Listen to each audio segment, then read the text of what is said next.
These fuchsia cuttings in pellets are ready to be potted up. So we've got a mix of compost. It's peat-free multi-purpose compost, and I've also added some coir compost to it. It's so easy to do. Pop it in.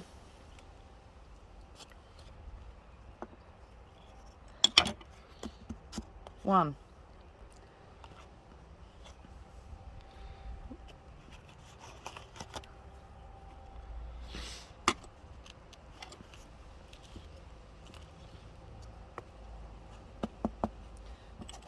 Two.